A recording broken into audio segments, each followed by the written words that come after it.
Ahora nos toca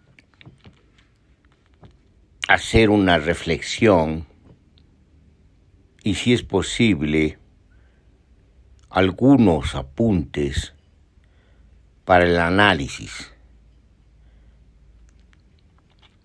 que de manera acostumbrada desde los tiempos de Walter Benjamin llamamos violencia. Sintomáticamente, varios autores han titulado estos análisis sobre la violencia como reflexiones sobre la violencia. Queremos hacer una reflexión actualizada sobre la violencia en Colombia, a propósito del regreso perverso y conspirado y obviamente tramado por el gobierno de Iván Duque del narcoestado de Colombia, que tiene ya el perfil impuesto de Uribe, de Álvaro Uribe, del uribismo, cuyo sello mayúsculo es precisamente el paramilitarismo que expropia tierras a los campesinos. Entonces, necesitamos hacer una reflexión porque después del acuerdo de paz, sobre todo en el gobierno de Iván Duque, ha retornado la represión, el genocidio, el asesinato de dirigentes sociales, de defensores de derechos humanos, de ecologistas, de dirigentes indígenas. Es decir, se ha vuelto a una declarada guerra muda. El gobierno de Iván Duque está en guerra contra el pueblo colombiano y está en guerra contra los pueblos indígenas, está en guerra contra las organizaciones sociales. Es decir, ese es el mensaje de los asesinatos, el desacuerdo con el acuerdo de paz. Entonces, la reflexión sobre la violencia tiene que retomar lo que está aconteciendo ahora y obviamente recordar o remontarse también a lo que ya hemos escrito y expuesto sobre la violencia en Colombia. Hemos titulado uno de esos textos como La guerra permanente, hablando de una guerra larga de la guerrilla en Colombia, que en relación a las FARC ha durado más de 40 años, quizás 50, y si tomamos en cuenta otras guerrillas, bueno, podemos ampliar la temporalidad de la guerrilla y de la represión por parte del ejército y la contrainsurgencia por parte del ejército a la guerrilla, a los proyectos guerrilleros. Hasta podemos llegar a hablar de los 100 años de soledad que hacen de referente precisamente a los levantamientos armados en Colombia, en la famosa novela de Gabriel García Márquez. Pero aquí se trata de un análisis del presente a partir de una mirada retrospectiva del pasado. Se trata de comprender qué es lo que está ocurriendo, cuáles son los engranajes, cuáles son las dinámicas, cuál es el mecanismo de esta máquina de guerra retomada en una notoria estrategia de exterminio de la dirigencia social, de la dirigencia indígena, de las organizaciones sociales, incluso de las poblaciones campesinas, que desde la perspectiva del ejército apoyan a la guerrilla, sobre todo en las zonas fronterizas de las poblaciones afros. Es decir, la oligarquía colombiana, una burguesía gamonal, tiene pensado apropiarse de los territorios campesinos, de los territorios indígenas, de los territorios afrocolombianos, precisamente para ampliar su frontera agrícola, para establecer espacios empresariales y en otros casos para establecer concesiones a empresas mineras transnacionales extractivistas o empresas hidrocarburíferas transnacionales extractivistas.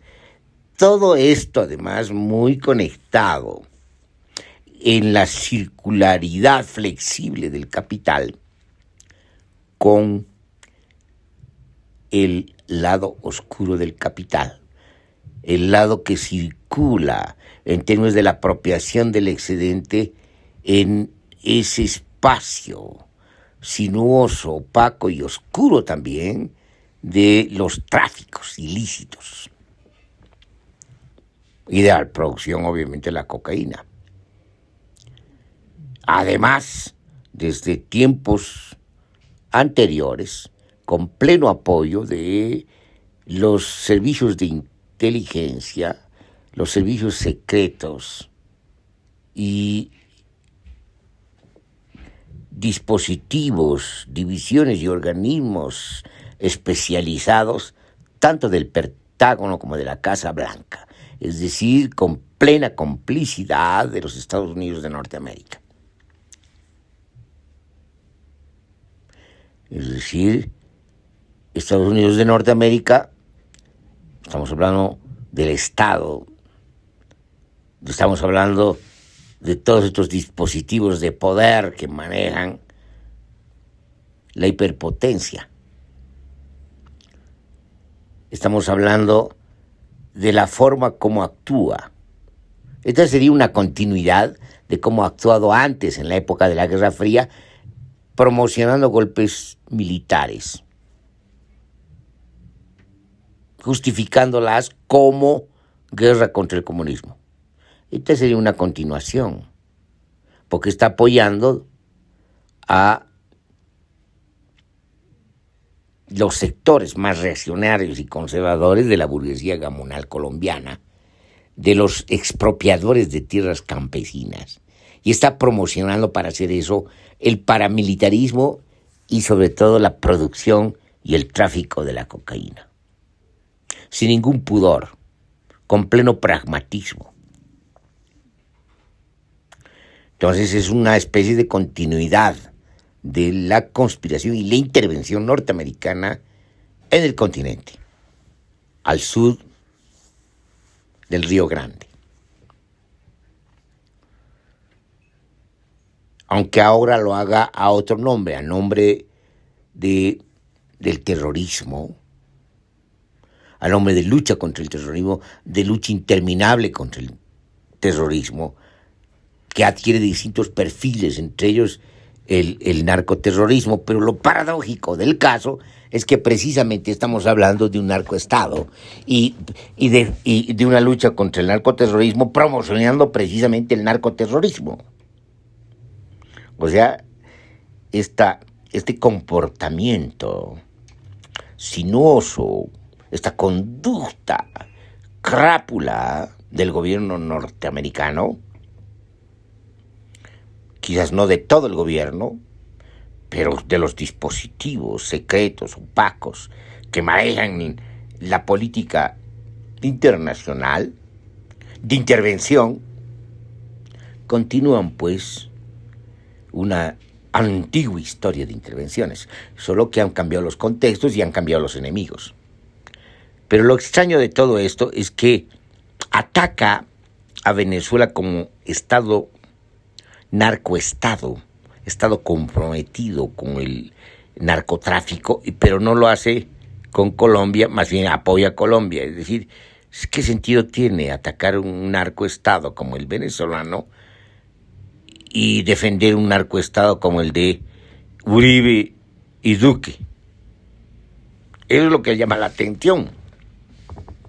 Entonces son las contradicciones, pues, de las políticas internacionales del imperio promovidas por estos servicios secretos que son directamente de intervención, pero son servicios secretos que manejan técnicamente mucha información, pero que son incapaces de interpretar esta información que tienen y que sirven al más pragmático sentido de la política imperial. Fíjense, entonces estamos asistiendo pues a una retoma de la guerra y obviamente obligando a otra vez a las poblaciones campesinas y al pueblo colombiano a entrar en defensa y seguramente entrar otra vez en la guerrilla. ¿Y por qué lo hace?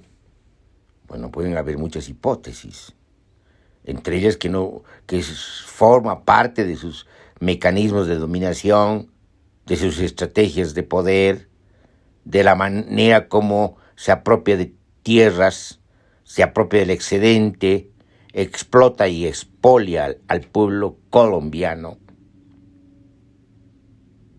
de la manera como usa la guerra, no solamente como parte de la reproducción del capital, sino como usa la guerra en sentido específico en la historia singular de Colombia como parte de la reproducción de una burguesía gamonal que ahora está ampliada o amplificada con una burguesía del narco, es decir, con la burguesía del lado oscuro de la economía. Y además ya sabemos que es un capital que fluye tanto en el lado oscuro de la economía como en el lado institucional o luminoso de la economía, y por lo tanto el capital fluye en ambos lados, en el día y en la noche, en términos de la acumulación de capital, pero también en términos de la apropiación del excedente, que sigue las rutas que sigue, en términos institucionales las rutas conocidas de los tráficos lícitos y las otras rutas de los tráficos ilícitos. Pero entonces, ¿cuál es la razón de hacer la guerra? Tiene obstáculos, el pueblo colombiano, los asentamientos de las poblaciones campesinas, los territorios indígenas, los asentamientos del pueblo afro, es decir, tiene resistencias que vencer. Este conjunto proliferante de resistencias sociales tienen que ser vencidas por una intervención bélica, por la intervención represiva, por la intervención de la violencia, del terrorismo de Estado, en connivencia, pues, con estas formas imperiales que perduran, subsisten, se encubren de los Estados Unidos de Norteamérica. Entonces asombra la cantidad de asesinatos, dirigencias desaparecidas, defensores de derechos humanos, del medio ambiente, ecologistas, dirigentes de pueblos indígenas desaparecidos. Es impresionante. Ya se ha pasado los 900. Se está llegando a 1000 desaparecidos. En el lapso que va desde el acuerdo de paz hasta ahora. Y ahora ha vuelto a reaparecer una represión sañuda, pero con el mayor cinismo, el mayor descaro, reproduciendo los falsos positivos. Es decir, un ejército comprometido con paramilitares que van y asesinan a poblaciones indígenas, a poblaciones campesinas, a dirigentes, y después reaparece el ejército para rematar el golpe dado. Es decir, hay una complicidad entre paramilitares y el ejército. ¿Y qué es lo que dicen? Que han matado a guerrilleros que están vestidos de civiles y plantan armas de la manera más grosera. ¿Qué quiere decir esto? Esto quiere decir que han vuelto al descaro anterior con mayor cinismo ahora, porque están decididos a desatar una guerra. Una guerra que ya estaba en ciernes desde el acuerdo de paz, que nunca se ha parado, que es latente y que siempre está resurgiendo. No habría terminado esta guerra. La guerra del Estado narco colombiano contra el pueblo colombiano y contra las organizaciones guerrilleras. Entonces se reanima en un contexto electoral, donde un perfil ganador parece ser el de Petro, sin ningún ánimo de declarar ningún apoyo a Petro. Nuestra posición es crítica a todos los progresismos porque al final forman parte del círculo vicioso del poder.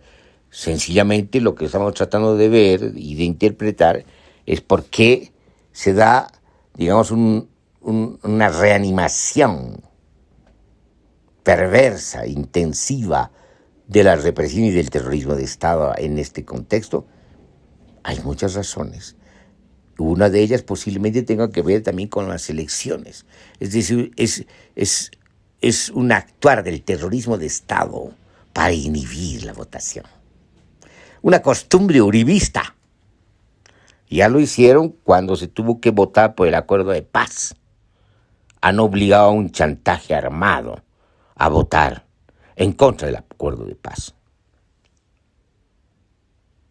Entonces, estamos en una guerra. Ahora una guerra que tiene un estilo distinto. Es una guerra de contrainsurgencia. Los norteamericanos, las estrategias norteamericanas llamaron a estas guerras de baja intensidad. Pero depende pues, de la escala. Si nosotros vamos a la escala local, esto no es de baja intensidad, es de alta intensidad porque destroza comunidades y familias.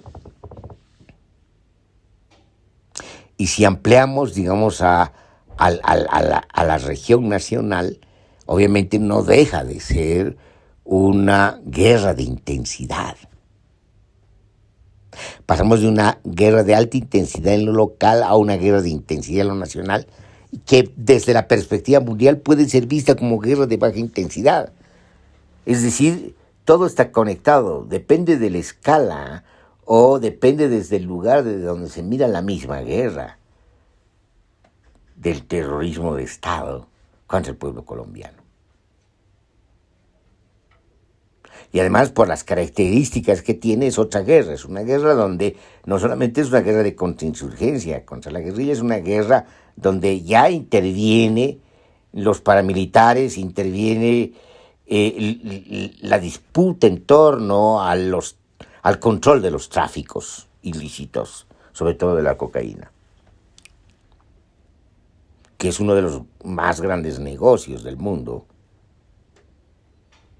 Entonces, que se llama las características de esta guerra perversa, anómala, adulterada, son las características de la guerra, para decirlo en términos no solamente metafóricos, no solamente figurativos, sino con cierta aproximación a una interpretación más objetiva de lo que está ocurriendo. Estamos hablando de una guerra de características mundiales. Ya hubieron tesis que dicen la tercera guerra mundial se ha desatado, solo que es una tercera guerra mundial de baja intensidad. Obviamente los medios de comunicación no se dan cuenta de eso, y menos los analistas políticos. Y con el estallido de la guerra de Ucrania, vemos una disputa, una concurrencia bélica ahora interimperial, porque son las potencias, además del Grupo de Seguridad de Naciones Unidas, las que están disputando un nuevo orden mundial y están poniendo como carne de cañón a los pueblos. Y la izquierda de tradición estalinista, inclusive la otra izquierda radical que puede tener tradición trotskista, y peor aún, obviamente, los progresistas, hablan como si hubiera un enfrentamiento entre el fantasma de la URSS y los imperialismos cuando se trata de una guerra imperial de potencias capitalistas. Además, hay que aclarar que tampoco la URSS fue nunca una potencia anticapitalista, porque formó parte del sistema mundo capitalista. Nunca salieron de la teoría del valor, ni nunca salieron de la generación de valor, teniendo una clase obrera también explotada. Y se gobernó a nombre de la clase obrera. El modo de producción capitalista es el otro modo, tiene más bien. Es el otro modo, sí, continuaremos con la idea de la destrucción planetaria. Pero el modo de producción capitalista puede tener distintas versiones.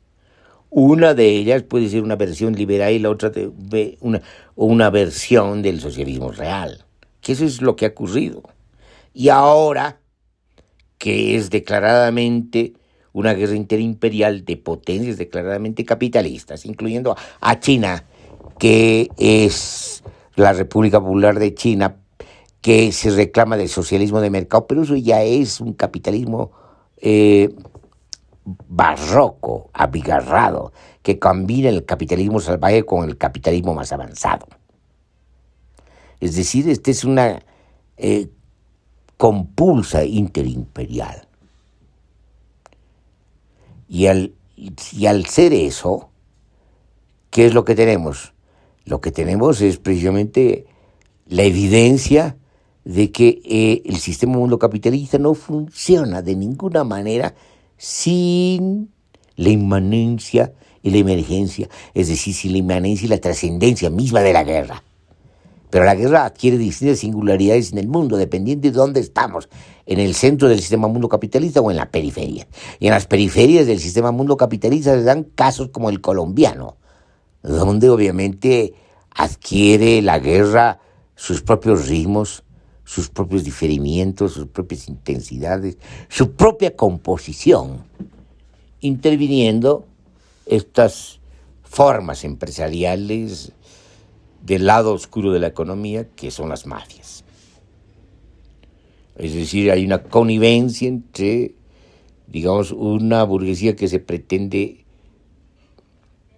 señorial y una burguesía que ya es reconocida como una burguesía mafiosa. Pero entre ambas burguesías, la que se cree señorial y la otra, hay pues una complicidad y más aún una mezcla.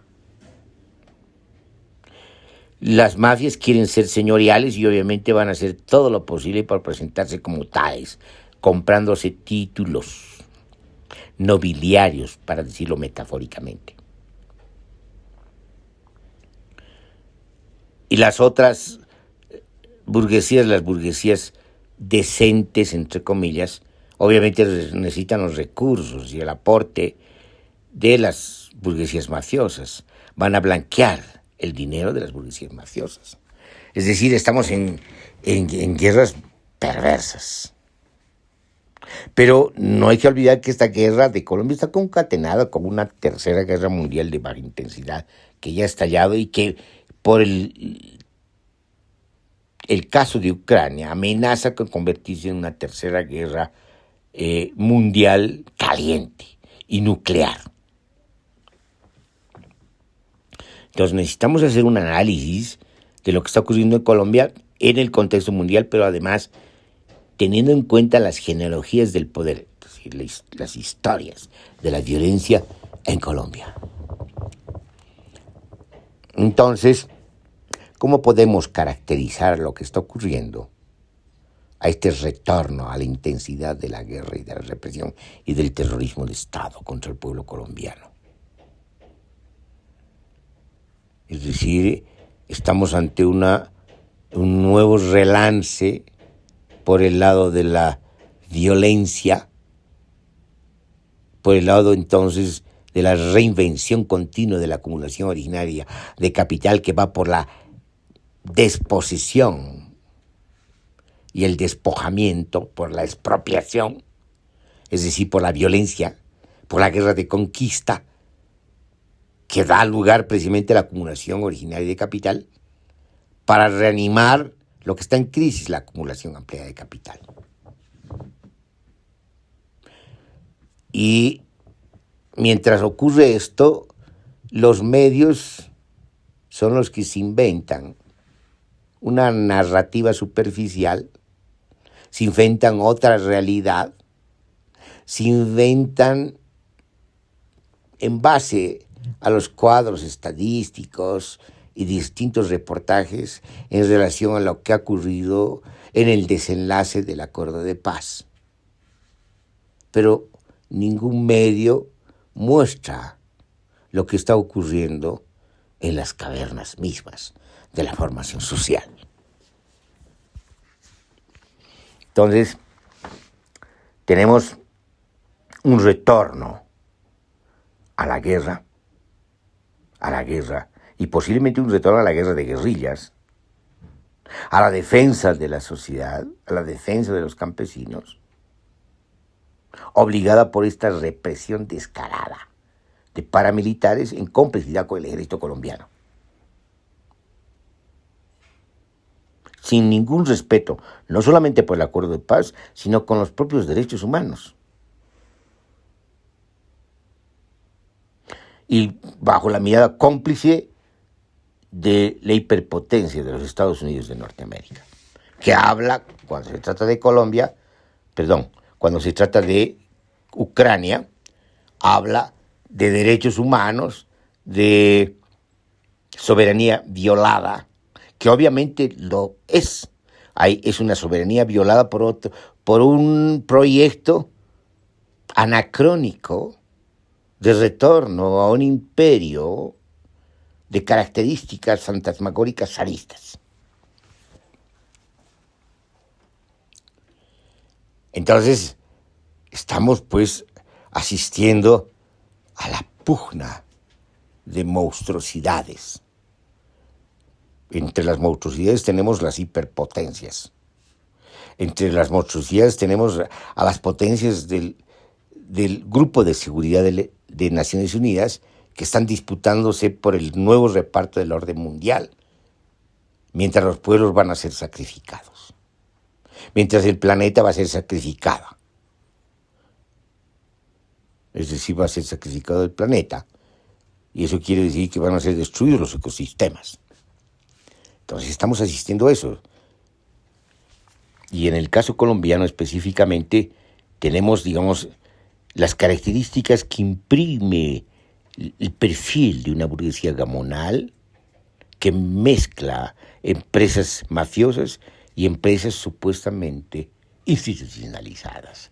Pero entre ambas están atravesadas por los tráficos.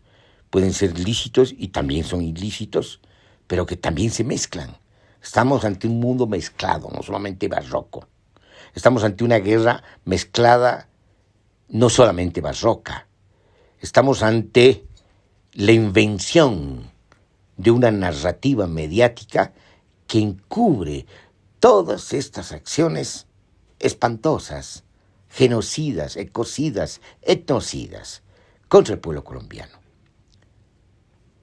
Bueno, aquí vamos a dejar esta exposición, que es un primer avance.